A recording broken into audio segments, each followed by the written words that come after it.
Bonsoir à tous, bienvenue dans votre émission, votre projet pour la Réunion. Ce soir, on parle handicap avec d'abord, bonsoir Joël Amano, Bonsoir.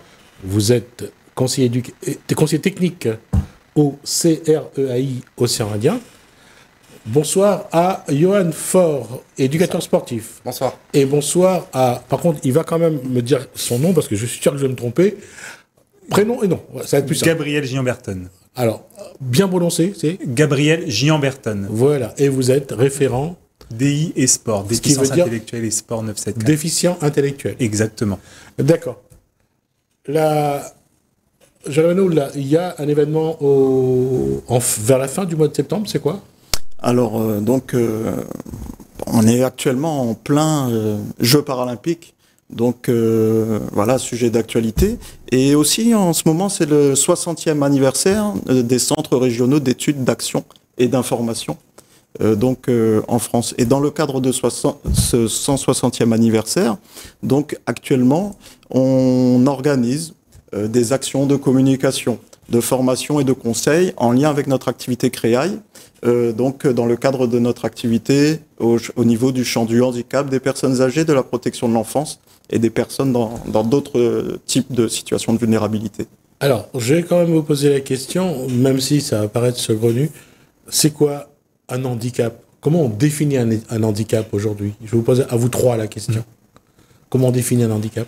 Alors, il y a plein de façons de voir le handicap, c'est ça qui est aussi intéressant. Juste pour interrompre monsieur, c'est rien que si vous suivez les Jeux paralympiques, les différentes catégories pour le même handicap parfois, c'est impressionnant.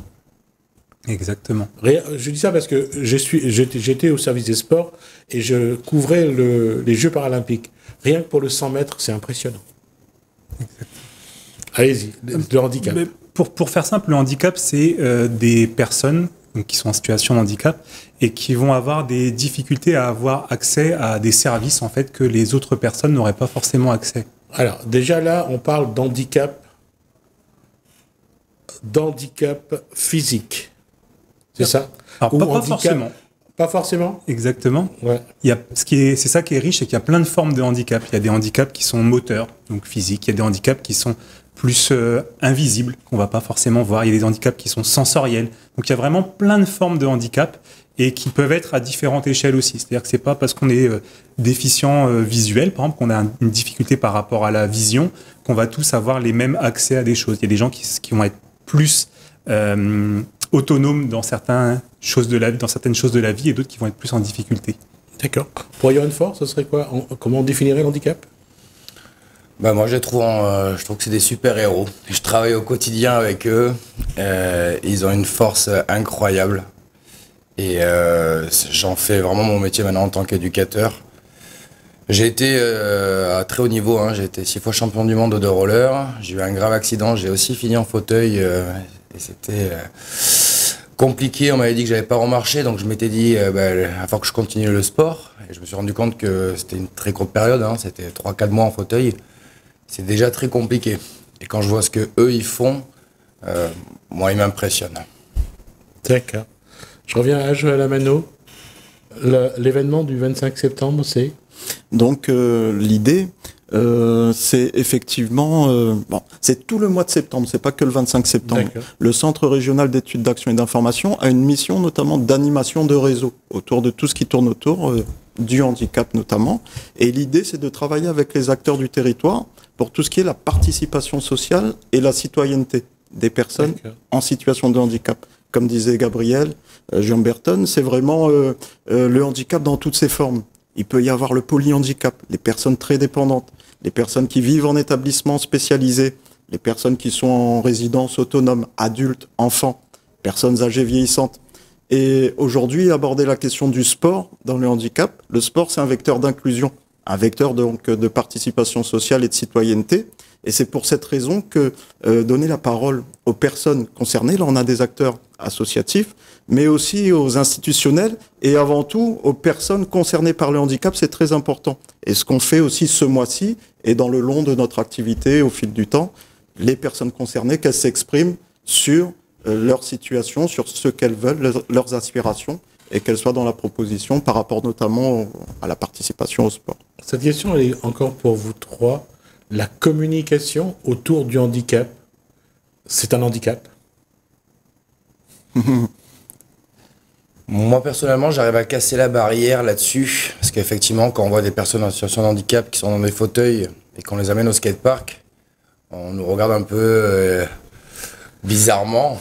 Voilà. Mais justement, c'est ça. Enfin, moi, c'est ce que j'aime dans ce métier-là, en tant qu'éducateur dans le milieu du roller. C'est quand j'amène ces jeunes en skatepark, c'est que après ils aient fait 2-3 tours, les jeunes qui sont en trottinette vont aller voir les fauteuils vont se sentir aussi plus rassurés, et c'est de l'inclusion. Et ce que j'aimerais moi apporter au fur et à mesure, c'est qu'après ces jeunes-là soient autonomes et qu'ils y aillent tout seuls, et qu'il y ait une belle image en effet des jeunes en situation de handicap, et pas de plus les mettre de côté. Le regard de ce qu'on appelle les valides sur ceux qu'on appelle les personnes porteuses de handicap mettent du temps à évoluer. Complètement. Et l'évolution, elle passe aussi par la sensibilisation. En fait, dans le sein de Autisme et Sport ou DI et Sport, c'est donc deux dispositifs dont je suis référent, on va faire des sensibilisations auprès des acteurs du sport. Et il y a des choses importantes en fait à communiquer à ces acteurs. Par exemple, on parle souvent d'autistes. Nous, on essaye de faire évoluer ce vocabulaire vers personne avec autisme, en fait. Pourquoi ça? Parce que quand on parle d'autisme, on pense tout de suite aux difficultés de la personne. Tout à fait. Et quand on parle de personne, on pense à leurs possibilités. Dans le regard et dans l'inconscient des gens, on oublie que c'est une personne d'abord. Exactement. Une personne comme tout le monde. Et juste en ramenant ça, ça aide à faire évoluer déjà la vision qu'ont les personnes du handicap. D'ailleurs, si on regarde l'historique, comment a évolué, avant on les appelait les handicapés, après on a appelé les personnes handicapées, et aujourd'hui c'est les personnes porteuses de handicap. C'est ça. Ça montre l'évolution dans le regard. Et je reviens à ma question, comment amener celui qui est valide, entre guillemets, à avoir un regard, je dirais, bienveillant à la rigueur sur des personnes qui sont porteuses de handicap. Comment on peut faire? Moi, je pense que ce qui est fondamental, c'est déjà de leur permettre de rencontrer ces personnes. Parce que tant qu'on ne connaît pas le champ du handicap, tant qu'on n'a jamais rencontré les personnes, on ne sait pas comment se comporter, on n'est pas trop à l'aise avec ces personnes. Le jour où on se rend compte que l'enfant ou l'adulte, il est capable de faire telle chose, comme moi, et des fois qu'il fait même mieux que moi, c'est ça qui va faire évoluer la vision qu'on a sur le handicap. Faire cohabiter des personnes porteuses de handicap avec des personnes dites valides, pourquoi on n'y arrive pas? Pourquoi c'est aussi compliqué? Il faut faire des événements, il faut faire une rencontre, il faut toujours mettre en place. Là, il y a tous les 4 ans, il y a donc les Jeux paralympiques, on les regarde différemment. Et comme a dit Johan Faure, et c'est vrai, c'est ce que je pense exactement comme lui, ce sont des super-héros. Parce qu'ils font des choses que nous, demain on a un petit bobo, si on boite un peu, c'est la fin du monde. Alors que ces gens-là trouvent des ressources, puisent des énergies incroyables. Souvent, l'aspiration des personnes, c'est, au-delà d'être des super-héros, c'est de vivre le plus, entre guillemets, normalement possible. Oui. C'est-à-dire d'avoir accès aux droits du citoyen, tout simplement. Il y aura l'éducation, la formation, l'emploi, la culture et les loisirs, le sport. Et effectivement, l'idée, c'est dans les politiques publiques, de plus en plus, c'est de dépasser cet héritage historique, culturel, de représentation sociale de la personne en situation de handicap qui est dans sa différence et qui pose un problème. Non, la personne, comme vous disiez, c'est vraiment le handicap, c'est sur une partie de sa vie, une personne en situation de handicap physique pour être beaucoup plus à l'aise que vous et moi, sur certains domaines, je ne sais pas, en mathématiques, en informatique ou je ne sais quoi, une personne autiste également. Oui, c'est-à-dire que le handicap, c'est un désavantage social lié à un moment donné. Lié à un code social. Complètement. Et le code social, souvent, broie ceux qui sont hors du champ social, du champ de la société. Comment aujourd'hui, et je reviens à ça, si les personnes porteuses de handicap veulent aller vers cette société dite valide, la société dite valide n'est pas... Je ne dis pas qu'elle est contre, mais on voit qu'elle ne fait pas d'efforts, on voit qu'elle oublie qu'elle a la chance de pouvoir marcher, de pouvoir voir, de pouvoir parler. L'être humain n'est pas conscient de ces chances-là. Et je pense, Johan Faure, lorsque vous étiez dans ce fauteuil, vous vous êtes rendu compte combien vous avez la chance d'être valide avant et aujourd'hui. Non, complètement, vraiment. Après, effectivement, je pense qu'il faut arriver à casser ces barrières en allant chercher de la formation, parce qu'on a des éducateurs dans les clubs, ils ne sont pas formés, donc du coup, ils sont réticents à les accueillir. Moi, c'était mon projet, hein, ça fait 4 ans que je suis ici, j'ai pris des formations très rapidement, parce que c'était mon objectif, d'arriver à les intégrer. J'ai vu comment ça se passait. Il y a de la demande, et effectivement, il faut casser cette image de se dire, c'est une personne en situation de handicap, je me sens pas capable, ou alors il va pas y arriver. Voilà, moi, c'est mon image que j'ai, c'est vraiment de les intégrer. Je travaille pour le roller sport dionysien à Saint-Denis. Nous, on les accueille, n'importe quel type d'handicap, et on les intègre avec nous. C'est pas une section que pour les handicapés, parce qu'ils sont comme nous. Ils sont, nous, on les appelle autrement capables. Enfin, je trouve ça formidable comme projet. Autrement capable, Joël Amano, c'est le CREI, c'est de montrer, de faire des analyses, d'avoir un regard sur la société. Qu'est-ce que votre structure aujourd'hui peut faire en matière de communication pour faire évoluer le regard? Exactement, donc on fait partie d'une association nationale des CREAI, il y a 14 CREAI dans toute la France, et on fait partie aussi de l'ARFISOI, Association réunionnaise de formation et d'intervention au travail social de l'océan Indien, et formation d'éducateurs spécialisés, etc. L'idée, c'est en fait de réunir un maximum les acteurs, d'être facilitateur en fait dans l'accompagnement des acteurs au niveau des politiques publiques.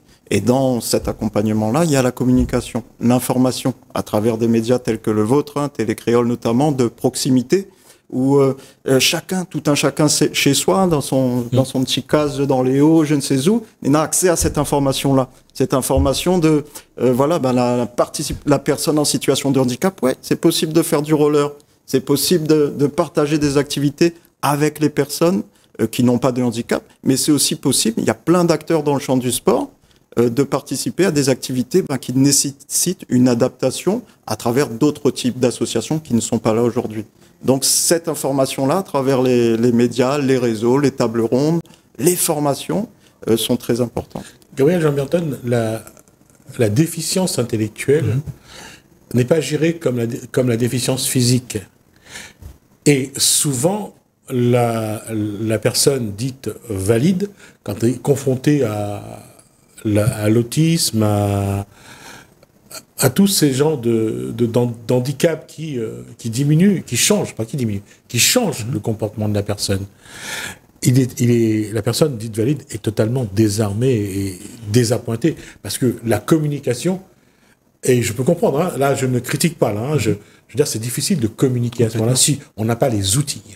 C'est important, et nous, c'est ça au niveau de l'association Frédéric Levavasseur, du coup, qu'on essaye de développer, c'est-à-dire donner en fait aux professionnels, notamment du sport, parce que nous, on est vraiment dans le sport, les outils pour communiquer. Et les outils, des fois, ils sont tout simples, et les personnes les ont en fait dans leur trousse à outils, sans savoir qu'elles les ont en fait. Donc c'est ça qu'on vient emmener, c'est-à-dire que pour une personne qui a un trouble du développement intellectuel ou qui est autiste, le visuel est beaucoup plus important très souvent que l'écoute ou que la compréhension. Ouais. C'est-à-dire que si on donne une consigne pendant une demi-heure à une personne, il y a très peu de chances qu'elle arrive à la faire. Par contre, si on met un cerceau rouge, un cerceau jaune et on lui demande de travailler sur ça, on va l'accompagner. Et là, les professionnels du sport me disent « Ah, mais ça, c'est facile. » Eh bien, essaye. Ouais. Et ça fonctionne. Et c'est des petits détails comme ça qui peuvent permettre d'ouvrir la porte à ces personnes. En fait, là, il y a une connaissance du fonctionnement du cerveau de la personne. Ça permet de travailler sur ces éléments-là. Mais de manière générale, on le voit, et c'est quelque chose qu'on a vu depuis les années 60, enfin, avant bien sûr les années 60, mais également jusqu'aux années 80-90, c'est la honte des parents d'avoir un enfant porteuse de handicap. Ça, c'est quelque chose de... J'ai vu ça dans la rue il y a quelques semaines. La mère tenait la main de son enfant, mais on voyait que c'est un fardeau, quoi. L'enfant est déficient intellectuel. Je regardais cette femme et je dis, mon Dieu, ça doit être un fardeau qu'elle doit porter malheureusement pour elle depuis la naissance de son enfant. Et c'est elle qui a la charge. Il n'y a pas seulement l'handicap pour l'individu qui porte l'handicap, mais il y a aussi pour son entourage proche. Et ça, pour certains, c'est quelque chose d'affreux, quoi. C'est une malédiction de la vie, c'est une punition du bon Dieu, c'est quelque chose. Et c'est pour ça que je te dis qu'il y a un travail énorme en matière de communication, c'est de dire que ça arrive. C'est pas quelque chose c'est pas, on punit pas une personne en lui donnant un enfant en porteuse de handicap. Comment changer le regard de ces personnes qui ont tellement honte que la vie leur a donné un parent handicapé, à votre avis? Il y a toute une approche culturelle à prendre en compte au niveau des représentations, la manière, ce qu'on met sur le handicap, sur l'étiquette handicap. Et c'est vrai que se sentir tous concernés de la part des milieux accueillants, l'école, les clubs sportifs, les structures de la ville, de loisirs, etc. Donc se sentir tous concernés, ça aide à faire évoluer ce regard. Je me rappelle de ce que disait une personne qui s'exprimait très bien, une personne en situation de handicap physique, qui disait « il faut qu'on nous voit pour qu'on ne nous voit plus ». Oui, exact. C'est-à-dire, tout simplement, c'est faire partie ensemble d'un corps social partagé et participer chacun à ce que nous offre la vie. Et en prenant en compte, effectivement, tous ces aspects culturels, ces souffrances qui peuvent être vécues dans les familles. L'accompagnement des familles est aussi très important. Les aidants, qui à un moment donné, par rapport à des handicaps visibles ou invisibles, doivent effectivement pouvoir être endurants sur toute la durée de la vie pour justement accompagner la personne qui à un moment donné a peut-être besoin de davantage de présence par rapport à son degré d'autonomie ou de dépendance. Voilà. Dans le travail que vous faites aujourd'hui, que ce soit au niveau du CREAI, que ce soit à votre niveau, quelles sont les étapes qui ont encore à franchir pour vous, chacun? Moi, personnellement, en tant qu'éducateur de la formation, pour que je sois plus professionnel et je vais être encore plus cadré là-dessus, parce que j'en suis sûr et certain que c'est les personnes avec qui je travaille ont un potentiel énorme. Là, je suis qu'au début avec eux du travail qu'on fait, mais oui, je suis persuadé qu'avec plus de formation, plus de la formation, c'est de la formation tout simplement. Moi je travaille avec Gabriel depuis le début, c'est lui qui m'avait proposé les premières formations pour avoir des jeunes autistes dans le club. Ça m'a vachement aidé. Maintenant ils viennent, il les accompagne, Gabriel aussi de temps en temps, les nouveaux. Et voilà, quand on voit que ça se passe bien, derrière, Gabriel n'est plus là. Et le but, c'est que voilà, on essaie vraiment d'en amener de plus en plus. Gabriel, moi, je pense que ce qui est important, c'est... donc on parle souvent de formation, et la formation, elle est fondamentale, mais on parle aussi peu, et ce qui est important, c'est l'information. C'est déjà rien que donner des mots et accompagner et répondre aux questions. Et moi, je le vois avec beaucoup de clubs de sport, où en gros, ils nous disent « moi, je connais pas, est-ce que si je viens avec toi, c'est possible ?» Si tu viens une ou deux fois, c'est possible. Et on se rend compte qu'avec un professionnel qui accompagne une ou deux fois, des fois, on peut avoir un jeune qui, pendant 10 ans, fait du sport. On revient sur toujours la même chose, c'est la possibilité de communiquer complètement déjà avec lui-même et avec son environnement. C'est ça. Et ce qui est important, moi, je dirais, même au-delà de la communication, mais c'est en lien, c'est rassurer. Oui. Et c'est rassurer la personne qui fait du sport, se dire où est-ce que je vais, c'est rassurer le parent, parce que je connais pas, et c'est rassurer l'entraîneur. Une fois que ces trois personnes sont rassurées, qui sont sur la même longueur d'onde, le test, ça fonctionne pas, c'est pas grave. C'est-à-dire que vous êtes là pour créer le lien. Complètement. Ce qui est important, c'est ça, c'est qu'on n'a pas toujours besoin d'énormes structures qui vont tout accompagner. Rassurer les personnes, ça permet de lancer des projets. Toujours dire, c'est connaître un petit peu le contexte et donner un peu de soi, parce que c'est du don de soi qu'il faut avoir pour permettre à la personne qui a besoin d'avoir un outil pour communiquer. Et ça, c'est pas évident, surtout chez les personnes porteuses de handicap. Complètement. Et souvent, on se donne aussi des objectifs en lien avec le handicap qu'on n'attend pas d'autres de personnes qui sont pas en situation de handicap. C'est-à-dire qu'on dit si j'accueille cet enfant-là qui est en situation de handicap, il faut forcément que ça se passe bien. Non, parce qu'un enfant lambda, des fois, il n'a pas envie de faire du roller et il arrête. Et du coup, déjà, en posant ces mots-là aussi, et dire cet enfant, il va essayer, et s'il aime pas ou si ça se passe pas bien, c'est pas grave, on essaiera autre chose. Et là, c'est aussi rassurer. Et l'entraîneur, elle dit je peux. Oui, on a le droit, on n'est pas tous parfaits, on n'a pas tous des modèles. Et il y a des enfants qui n'ont pas envie de faire ce sport-là ou qui n'ont pas envie d'aller dans ce métier-là. Et ça, faut aussi pouvoir l'entendre. Il va nous rester que 2 ou 3 minutes, Joël Amano, au sein de cette discussion-là. Avec le CREAI, qu'est-ce qu'il serait, je dirais, intéressant de mettre en place ? Alors,